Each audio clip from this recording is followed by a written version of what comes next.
think what we're doing tonight counts as a social experiment. You guys have probably noticed that my kids really enjoy sitting with my mom, right? They always, Dad, can we sit with Nani tonight? But tonight, Mom's not here.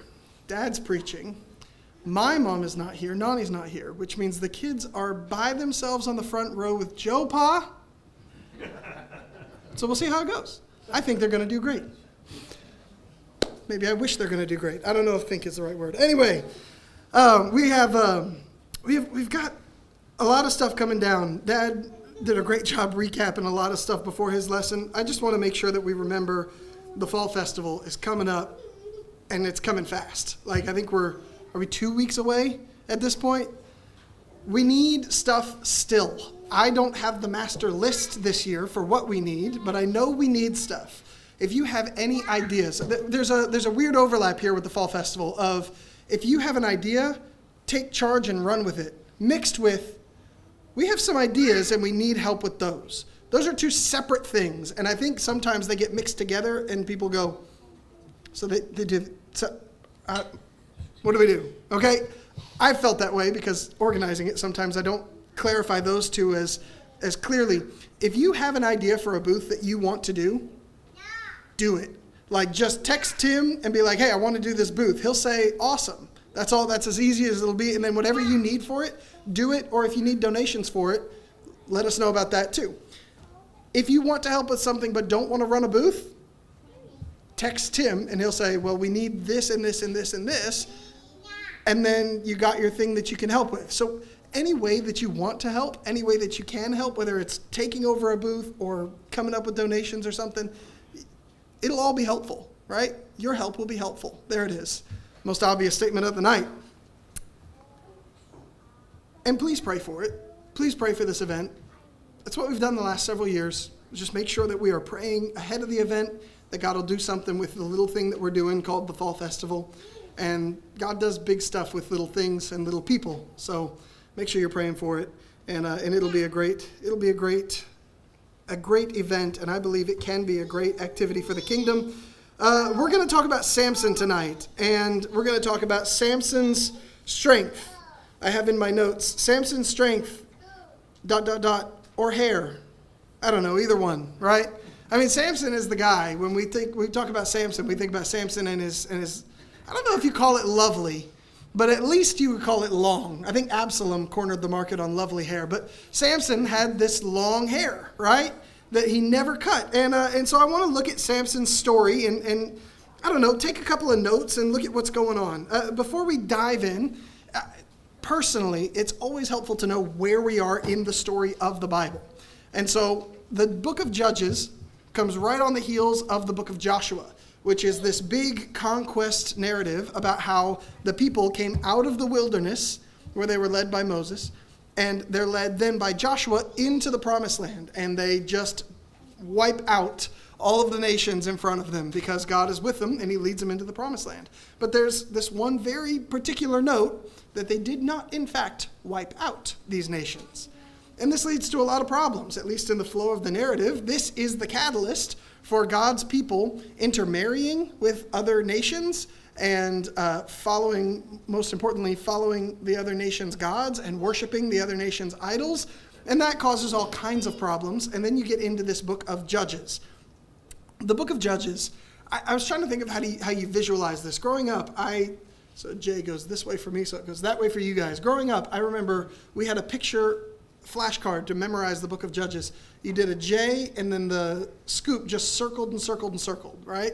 And it was meant to help you remember that Judges is a cycle. There's a cycle in the book of Judges where essentially the people follow God and then they follow idols and then they're delivered into oppression and then they cry out to God and then God sends a judge to deliver them.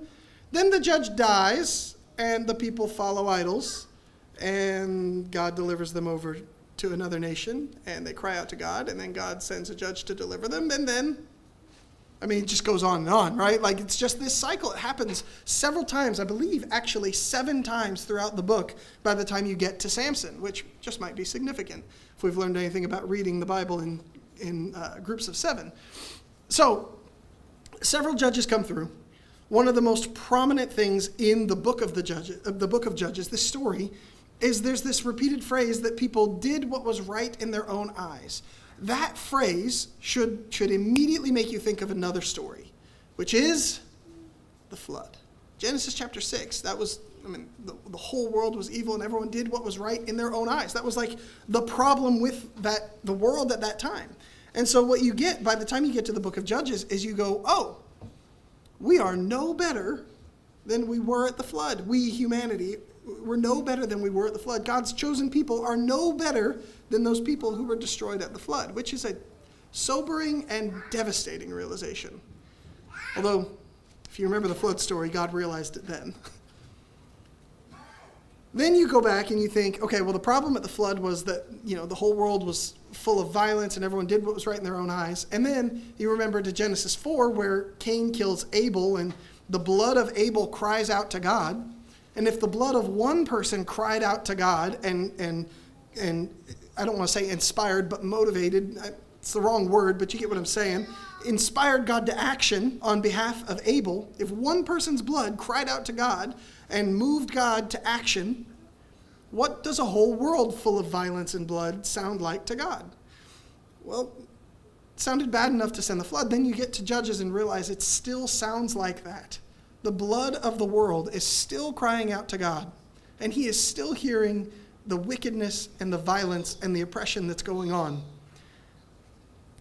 And then the judges do nothing to mitigate that. The judges are sent, and bloodshed is the judge's middle name. The way they deliver these people is with violence and a tent peg and a jawbone of a donkey. You can't really read through the story of the judges without a filter if you're reading to children. They are very, very violent stories. And Samson ends up being kind of the pinnacle, except it's a bad thing. So it's like the anti-pinnacle. I don't know how you say that. The opposite of a good pinnacle, Samson is, of these violent judges.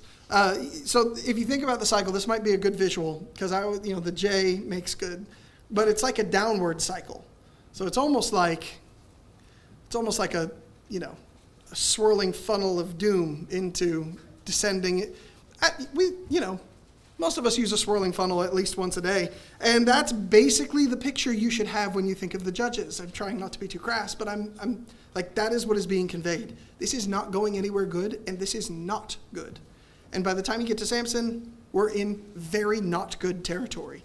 But there is this thing that happens. The story of Samson starts in chapter 13 with a story about his parents. So if you want to pick up in Judges chapter 13, let's look. In 13 and verse 1 says, "And the people of Israel again did what was evil in the sight of the Lord, so the Lord gave them into the hands of the Philistines for 40 years. And there was a certain man of Zorah of the tribe of the Danites, whose name was Manoah, and his wife was barren and had no children. And the angel of the Lord appeared to the woman." Hold on, time out. If you're a good Bible student, you should be very excited. Because what happens when God's people are in trouble, and then you couple that with a barren woman being visited by the angel of the Lord? A hero is about to be born. All right, like a hero, deliverance is coming in some way. First of all, a woman being visited by the angel of the Lord, that happens over and over and over again, as well as God using a barren woman to continue his plan of redemption. Like, that is all of the they're not red flags because it's a good thing. All the green lights are going off right now. Something big is happening. A deliverer is about to show up, and that's exactly what happens. The angel of the Lord comes to Samson's parents, and he tells them, you're gonna have a baby. But he only tells Samson's mom, and then she goes and tells her husband, and then he's like, well, can you go find him? Tell him to come back. And they don't realize until the very end of the story that they're dealing with the angel of the Lord. And it's at the very end when they realize how serious it was that Manoah responds and says something to the effect of, "We have seen the Lord. We're in drought, like we're going to die because we've seen the Lord." And his wife says, well, if he was going to kill us, he'd have done it. So maybe this is just exactly what's going to happen. Maybe we're going to have a baby that's going to deliver us from this oppression. And so they trust and they conceive. And Samson is born, and the woman names him in verse 24. She called his name Samson, and the young man grew, and the Lord blessed him. And the Spirit of the Lord began to stir in him in Menea Dan between Zorah and Eshtaol. So from a very young age, like from before Samson was born, something special is going on. The story is giving us those signals. The angel of the Lord said it clearly. And then when he's very young, his name is Samson, and the Spirit of the Lord begins to stir within him. Well, the Spirit of the Lord is about to be really prominent in the life of Samson and in the stories that we read. The very next story, though, is an interesting one. He's apparently still a young man. Let's just pick up in verse 14, or chapter 14. It says, Samson went down to Timnah, and at Timnah he saw one of the daughters of the Philistines, and he came up and told his father and mother, I saw one of the daughters of the Philistines at Timnah. Now get her for me as my wife. But his father and mother said to him, Is there not a woman among the daughters of your relatives or among our people that you must go and take a wife from the uncircumcised Philistines? But Samson said to his father, Get her for me, for she is right in my eyes. Like, there's two things that really strike me about this interaction. Number one, I can't help but hear Obi-Wan on the lava banks of Mustafar. You were supposed to destroy the Sith, not join them, right? Like Samson, you were supposed to deliver us from the Philistines, not marry one of them. Like, you see the confusion. You're supposed to be our deliverer, and you're just going to go marry a Philistine? That's the opposite of what you were born to do, or so we thought. Secondly, how childish does this kid sound? I mean, does Samson not sound like a little, he sounds like my son. Like, no, I want it. Go get it for me. And they say, okay, maybe there's a better choice here. No, I want it. Go get her for me. Okay, so they do. And this, actually, there's a little note at the end here, verse 4. His father and mother did not know that it was from the Lord, for he was seeking an opportunity against the Philistines at that time. The Philistines ruled over Israel. So there's this interesting, what seems like very childish impulse from Samson. He sees a wife, he wants that wife, he tells his parents, I want that wife, and that's it. And they're very confused by this, but they go along and they end up going to get him this wife from Timnah. A couple of things happen. While they're going, a lion comes roaring towards him. And then in verse 6, the Spirit of the Lord rushed upon Samson. As far as we know, this is the first time this has ever happened to Samson. Now, it said the Spirit of the Lord stirred among him, but now the Spirit of the Lord isn't stirring, but rushing on Samson. And this lion jumps out of the woods at him, and he tears it apart. And one of the things that cracks me up is it says, he tore it to pieces as one tears a young goat, which I've never torn a young goat. Is that an easy thing to do? Can anyone vouch for that? That still seems like a great feat, to tear a young animal in half. But he tears this lion apart with his bare hands. Okay, this is where we really need to know what Samson's deal is. Back when the angel of the Lord came to Samson, he told his mom, you're going to have him be a Nazirite from birth. If you go back to Numbers chapter 6, you can read in the beginning of that chapter what a Nazirite vow entails. It seems to be some kind of special vow where someone can take time and set apart and make this vow to God. A special time, a period of time where someone can make this vow and do these special things where they are dedicating themselves to God for that time. And so what a Nazirite is told to do, again, you can go read it in Numbers chapter 6, is don't touch anything grape related, right? Not fresh grapes, not dried grapes, not wine from fermented grapes, not vinegar from that process, nothing. Don't touch any of it at all. Number 2, don't touch anything that is dead. If anything is dead, even a relative it specifies, you are not allowed to touch or be close to it, right? And it even gives provisions. If someone dies right next to you and you couldn't help it, essentially, you've got 7 days to clean yourself and then your vow is over. Because touching a dead thing breaks the vow. And then the third thing, don't cut your hair. And any of the hair of your head. So we're talking head, face, like this is, you're going to be a bushy, woolly man for a little while. That's the Nazirite vow. All right. That seems pretty simple, but it was a specific way for a person to dedicate themselves to God for a certain amount of time. What's unique about Samson is he's told from before he's conceived that he's going to commit to that vow his entire life. From conception, his mom wasn't meant to have any wine or any grape product. From that point until the end of his life, he's not meant to cut his hair, touch or be around dead things, touch or be around wine and grapes and product of the fruit of the vine, including vinegar, which I think is interesting. All right? So Samson's not supposed to do any of this. And yet the Spirit of the Lord rushes upon him for the first time in his life, seemingly, and he tears a lion apart with his bare hands. Did he touch a dead thing? Like right away, you're like, okay, well, he killed someone, so did he touch a dead thing, or did he let go right before it was dead? I don't know. But then a couple verses later, first of all, it says, and this, again, feels very childish, he didn't tell his parents what happened. He just had the Spirit of the Lord rush upon him. He tore a lion apart, and he goes, whoa, okay, well, that was cool. Doesn't tell anybody about it. And then he comes walking by that place again the next day, and he notices, hey, there's some bees who have created a hive in the carcass of the lion, and he thinks, that looks good, I want some. So he reaches up, childish, that looks good, I want some. He reaches over, grabs some of the honey out of the carcass of a lion. Now again, well, did he touch the lion, or did he, like we're splitting hairs about the wrong thing. He touched a dead thing, no doubt about it, okay? Then he goes and he goes to this wedding feast for this woman he's supposed to marry. And at the wedding feast, he tells this riddle. It's in verse 14. He says, out of the eater came something to eat, out of the strong came something sweet, which is just a bizarre riddle. And in no way would you ever guess honey out of a dead lion. Like you'd never guess that, right? That's just a weird, because Samson had this experience. So why did he tell this riddle? Well, he posed a challenge right before it. He said, if you guess my riddle during the 7 days of this wedding feast, then I'll give you, all 30 of you, a new coat and new garments. But if you can't guess it, you have to give me a new coat and a new garment, 30 of them, right? I'll give you 30, you give me 30. So it appears as though he had this brilliant plan to, I don't know, is it a get-rich-quick scam is what he was doing? Something like that.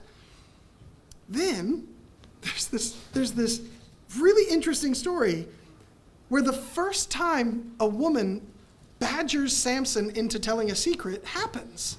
Because his wife at the time, or his, I suppose, soon-to-be wife at this wedding feast, is approached by the Philistines, and they say, he's trying to pillage us and take things from us. You hate us, and if you don't tell us what the answer to the riddle is, we'll kill you and your family.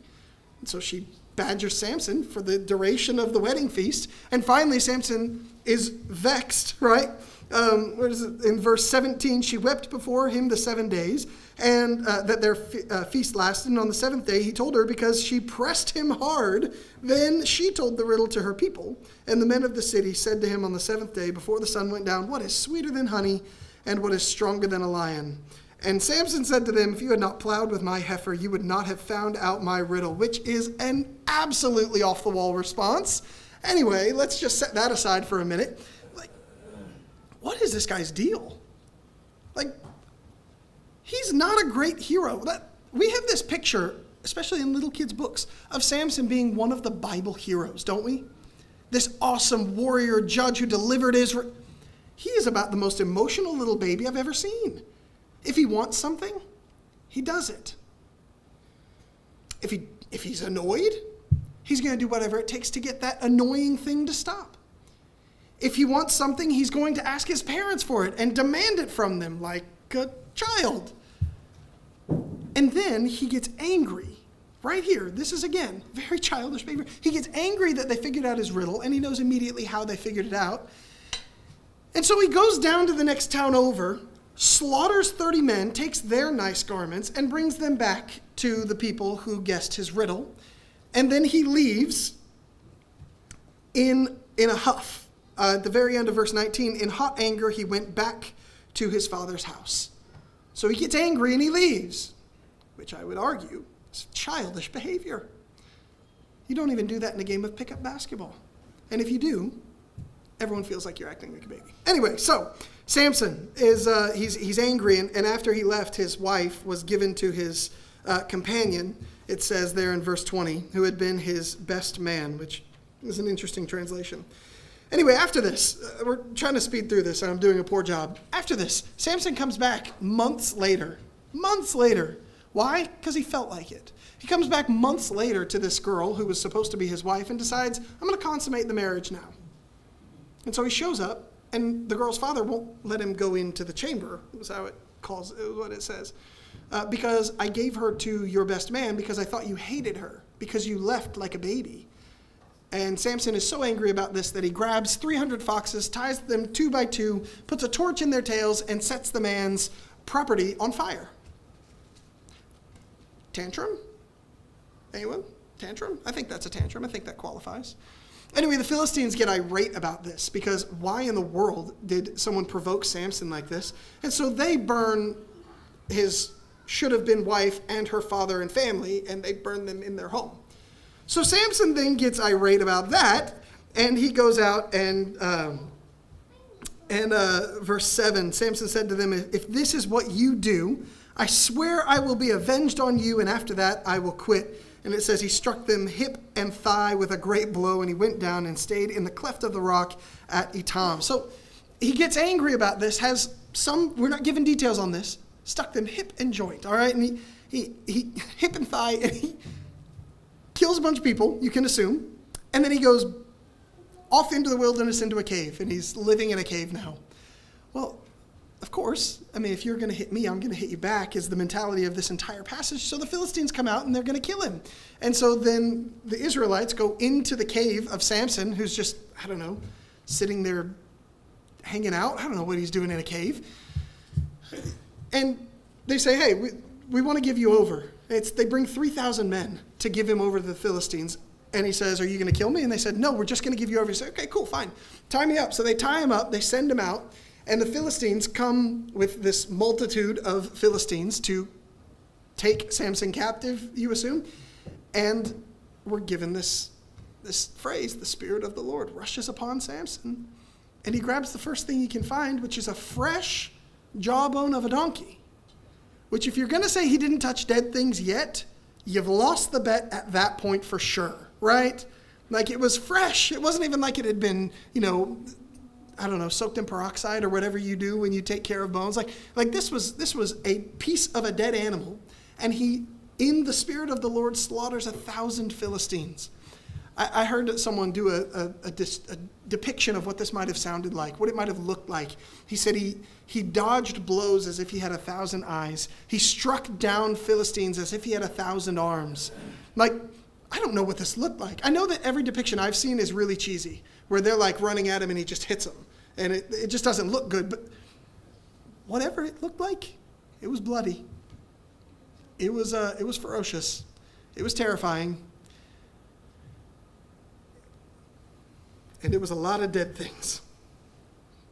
So, at the end of this, Samson throws out this little poem because apparently he's a poet.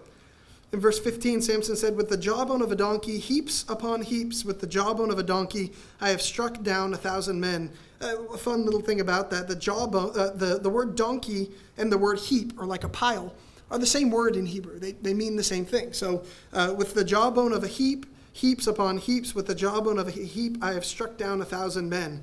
I mean, he's playing on words, all right? He's a poet at the end of his violence. Then he's vexed afterwards, and he's incredibly thirsty, and he cries out to God after the Spirit of the Lord rushes upon him, and he's like, seriously? You're going to just let me die after this? And then God provides water for him from a spring. And then you have this really, really weird story that's just about 3 verses here in chapter 16. Chapter 16, Samson went to Gaza, and there he saw a prostitute, and he went into her. And the Gazites were told, Samson has come here, and they surrounded the place and set an ambush for him at night, all night at the gate of the city. And they kept quiet all night, saying, let us wait till the light of the morning when we will kill him. All right, so first of all, childish? He saw a prostitute and went into her. We all understand what's being said here. He didn't control his passions or desires. That's not something that we have seen. Like, I would even say, well, let me get to that in a second. Like we are not building a character of a person who demonstrates any semblance of self-control, right? He sees it, he wants it, he takes it. That's Samson. All right, so he does that. And then word gets around that he's in this city, and so they ambush the city. They surround the city, and they wait for him until the morning. Verse 3, but Samson lay till midnight, and at midnight he arose and took hold of the doors of the gate of the city and the two posts, and pulled them up, bar and all, and put them on his shoulders, and carried them to the top of the hill that is in front of Hebron. Now, two things about this that are really significant. Obviously, Samson's ferocious. He can tear lions apart and kill 1,000 people with a donkey jawbone. These gates would have been somewhere in the vicinity of, really conservative minimum 5,000 pounds.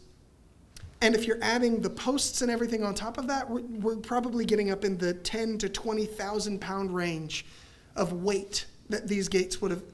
We're not talking about a man who picked up something heavy on his back.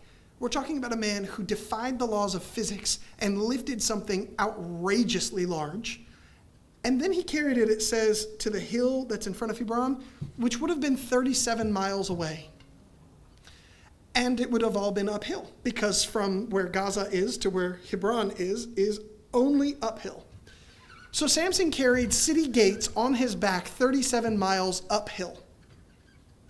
This is outrageous. And you notice, it doesn't say anything about the Spirit of the Lord rushing upon him for this one. That's interesting to me. Because it seems, you could just say maybe he was weak all the other times, but then when the Spirit of the Lord rushed upon, he developed this superhuman strength. But then it doesn't happen here, and he still has what might be the most impressive feat of his entire life happen, carrying 10,000 pounds, 37 miles uphill both ways. That sounds like a grandpa story. Like, this is outrageous. And then after this, literally that's how the Bible says it. Verse 4, after this, he loved a woman in the valley of Sorek whose name was Delilah. Notice it never says Delilah loved him. This is not a love story. This is a very large, powerful man who wanted something and took it. And that's about how his life has gone. We know the story of Delilah, so for time's sake, I'm going to skip through it really quickly. But for the second time, Samson has a secret, and he's being pestered by a woman he's close to tell the secret. And he tells her a couple different not truths, and then he gets to the end, and he tells her the secret. Why is Samson so strong was what she wanted to know. And how can people subdue you? Which is a red flag kind of a question, but that's what she asks. And he finally says, it's my hair. If you cut my hair, I will be as weak as any other man. And for the fourth time, she does the thing that he told her. Like, crazy. Childish behavior. Like, he didn't learn. He didn't see it coming. He just wanted her to quit bothering him. So he told her. And she cuts his hair. And she says, for the fourth time, the Philistines are upon you. And there's this really interesting note. In verse 20, Delilah said, the Philistines are upon you, Samson. And he awoke from his sleep and said, I will go out as at other times and shake myself free. But he did not know that the Lord had left him. And the Philistines seized him and gouged out his eyes and brought him down to Gaza and bound him with bronze shackles. And he ground at the mill in the prison. But the hair of his head began to grow again after it had been shaved. So we get through this story, and I know that was a lot, but we get through this story of Samson. And I would encourage you, it's not a very long read. Probably read it faster than I summarized it. We get to the end of the story, and we're told the secret, right? Like, Samson's Nazirite vow is why he was so strong. And that's something that he was meant to keep from when he was young. But if you look back at the story, he didn't keep the vow. He, in no way would be qualified to have been called a good Nazirite, right? He was a really, really bad Nazirite. For one, he touched dead things a lot. He touched a lot of dead things. For two, I think it's probably an overstep to say that Samson drank wine for sure. I think that's probably an overstep to say that he definitely did this.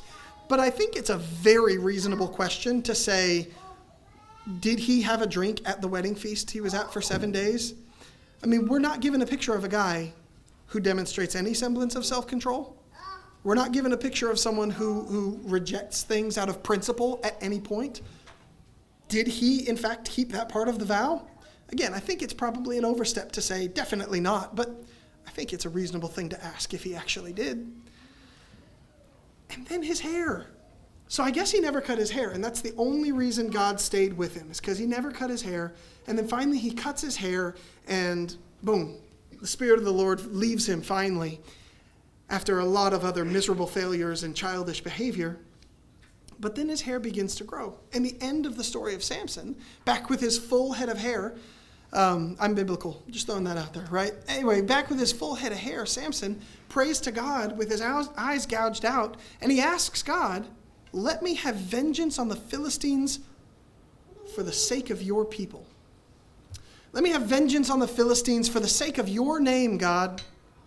What does Samson want vengeance for at the end of his life, as he's a prisoner being paraded in front of the Philistines? For the sake of my 2 eyes. At the end of Samson's life, he wants vengeance because he got his eyes gouged out. He's still petty. He's still childish. It's ridiculous. I mean, this is a ridiculous story about a not hero. A childish, selfish, little tantrum-throwing baby who doesn't deny himself anything. That's Samson. That's our Bible hero. Makes sense that he's towards the end of the Judges when you read it like this, doesn't it? I mean, he's a terrible person for God to partner with. And we ask sometimes, I think we ask this question often, why was Samson's strength taken away? Well, because he broke his Nazirite vow.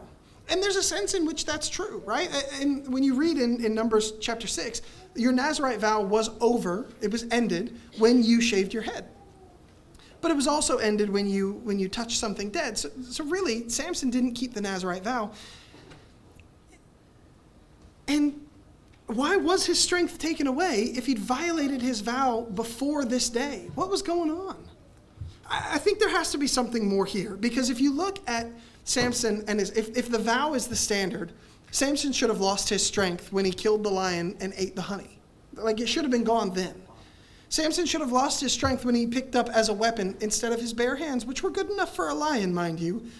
Instead of picking up a rock, he picked up the jawbone of a donkey. Right? Like, Samson should have lost his strength many times before this, if it is only about his vow. I think when you look at the picture of Samson and you look at his heart, who was Samson for? Why did Samson do the things that he did? Because of Samson. I mean, he wanted vengeance because they took something from him, right? He burned his would-have-been father-in-law's home and crops because he took his wife from him. And then when the Philistines burned his would-be father-in-law and would-be wife, I don't know how that works exactly, but when they burned, then Samson had to go strike them back. And they say, why'd you do this? He said, well, I'm gonna do what I'm gonna do. Like, if they're gonna hit me, I'm gonna hit them back. Who is this in honor of? Who was this because of? Who did Samson have a heart for? Samson had a heart for Samson. Samson was a selfish, overly emotionally compromised, dare I say, emotionally controlled child. An overgrown child who let his rage and his pettiness take over his actions at every single turn. Maybe when we look at the heart of Samson and we get to the end, when his strength has finally left him, maybe a better question, instead of why was Samson's strength taken away, maybe a better question is simply this: why didn't Samson say his strength was because of his God? I mean, growing up, I was taught my entire life Samson was strong because of his hair. Samson was strong because of his hair. Samson was strong, and then when his hair got cut, he wasn't strong anymore. Implication? He was strong because of his hair. Not only did Samson not get this message, it seems as though when we teach it, we miss it too. Samson was strong because the Spirit of the Lord rushed upon him. Samson was strong and did what he did because of what God did. Now, here's the thing. It wasn't Samson's actions or works, we might say, that caused him to do these incredible things, but it was Samson's God who empowered him to do what he did. Why didn't Samson say, it's my God who empowers me to have this great strength? What would Delilah have done then?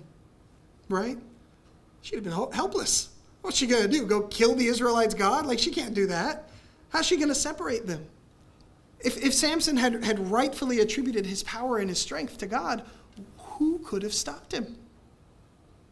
Nobody. Cut his hair, doesn't matter. Samson's strength was in God, not in his hair or his works. I think the lesson that we have, the picture that we're given in the story of Samson, is a powerful reminder of a couple of things. I think the lessons we can take from Samson are, I've got 4 of them, and they're really important reminders. When you get to the end of the story, you've got to remember how God works, first of all. The story of Samson is a reminder of how God works. We've talked about this before, but in Genesis 1, God chooses humans to rule the world with him. God partners with humans. And from that point forward, God is unequally partnered with humans. He partners with Noah to deliver everyone from a flood, to deliver a remnant from the flood. He partners with Moses to lead the people out of Egypt. He partners with Abraham to bear the promise for all of humanity and bless the whole world. God partners with, this is how God works. How did God get the Bible to us? Humans, because that's how God works. When God does something in the world, he often, nearly always, partners with a human to do it. Here's what this means. If you said Samson delivered the Israelites, you're right, because God and Samson delivered the Israelites. If you say that God delivered the Israelites, you're right, because God and Samson delivered the Israelites. If you say Samson alone delivered the Israelites, you're wrong, because Samson was never the source of the strength. But if you say God alone delivered the Israelites, you're right, because really it didn't matter who Samson was. That was just who God chose to do it through. This is how God works. And it's important to remember this, because God is still working, like we talked about last week. And he's going to work with a partner. In our case, he's going to work with Christians to bring his kingdom. And so the second thing we've got to remember is to look for God. Similar to the lesson from last week, we've got to be able to look for God in our world and see him working with us as a partner. Is what God is doing right now with me part of him partnering with me to heal the world, to bring his kingdom in a more full sense every day, to expand the bounds of the kingdom of... Is God partnering with me right now? Well, if you're not looking for him, you probably won't see him. And let me just say, that would be a catastrophe of biblical proportions, literally. I think when we look at the story honestly, Samson never saw God once. The partnership that was formed between God and this human Samson was wildly one-sided. How many times do we see Samson turn to God in prayer, fall to his knees, bless the Lord? What did we see Samson do? He talks to God, from what I can remember, 2 times. One time he says, "You're really going to let me die of thirst?" And the other time is, "God, give me strength one more time so that I can take vengeance on these people for gouging my eyes out." Interesting that Samson's story ended with his eyes gouged, isn't it? Because he never saw God one time. Where other people saw that God was working in Samson, Samson seemed to never see it. Samson never looked for God. Samson never saw God. And Samson, consequently, was left by the Spirit of God. Isn't it interesting? Isn't it interesting when he has his hair cut by Delilah that he says, "I'm going to break free and free myself just like I always do." And the author gives us this little note, because he didn't realize the Spirit of the Lord had left him. Contrast Samson not even recognizing that the Spirit of the Lord had left him. Contrast that with David, who, when God's Spirit had yet to leave David, prayed in Psalm 51, "Take not your Holy Spirit from me." David was attuned to God's Spirit. He knew God's Spirit. He didn't want to leave it. There was nothing David wanted more than to be close to God. And so he pleads with God before God has ever ever done anything close to leaving David like he did Samson or like he did Saul. Please don't take your Holy Spirit from me. And then you have Samson, who didn't even know what happened. Just woke up and was like, yeah, I'll burst out of this again. Only to find out that he never saw God one time. So we've got to remember how God is working in partnership with humans. We've got to remember to look for God in our life. He can be working in ways that seem so simple. Our God is still working, and so we've got to look for him. Thirdly, I think a lesson we can take from Samson is, remember, you don't have to be perfect. Dare I say, you don't even have to be good. Like, Samson did, in fact, deliver the Israelites from the Philistines. When Samson died, he took down this building, and it was full of all of the dignitaries and most special, powerful people in Philistia of the Philistines, right? And he ultimately delivered them from oppression. And he was a objectively terrible, childish human in the story that we're given. And so, are you an objectively terrible, childish human? I would go as far as to say probably not. But even if you were, God can still do great things through you. Even if you have been, God can still work with what you give him to do incredible things. Even with our pathetic little fall festival, God can bring people to know him through our little actions. So remember, not only is God working, not only do we need to look for him, but remember, you don't have to be perfect. And last, remember, God is not very far away. I think that's really the final message of this story of Samson. He ruled for 20 years. And you wonder, I heard somebody in their retelling of this story say, what would God have done with an awesome Samson? What would God have done if Samson was really a great-hearted, David-like guy? What could God have accomplished with him? We'll never know. But here's what we do know, is even in Samson's flaws and faults, God was still never far away. Samson took a lot of steps away from God. Ultimately, God's spirit was taken from Samson, and Samson said one incredibly selfish prayer at the end of his life to ask God for power for his own petty vengeance. And God was right there. It reminds me of what Paul says in Acts 17 when he talks about how people, he says they should seek God and perhaps feel their way towards him, yet he is not far from each one of us.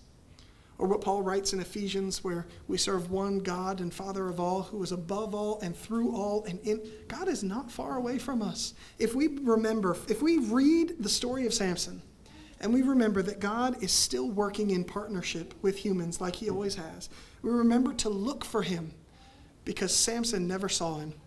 If we remember that you don't have to be perfect and God can do great things with your life, and remember that he's not very far from you at your lowest point, he's still close by. I think that we as followers of God can be better partners even than Samson was. I think that we can be people who accomplish more in the kingdom of God than Samson accomplished in his destruction of the Philistines. I think God can do great things with us if we open our eyes and see how he is working in our life and partner with him the way he has worked for millennia. This, I think, is a great reminder. Also a really, really, really cool story. Go read Samson and look at some artistic depictions of what Samson did. It's a powerful, moving story to remember that this man who had God with him his whole life never saw him once. And yet God did all these incredible things through a partnership with a terrible, terrible Nazirite. And like we said, God can do a lot more with a partnership through you. If you are a member of his church and a partner with God, and if you want to partner with him through baptism, this is the time we offer that invitation always. And if you need prayers of the church, it's not necessarily what our lesson has been about tonight, but if you have needs, this is part of partnering with God as you get the benefit of his church.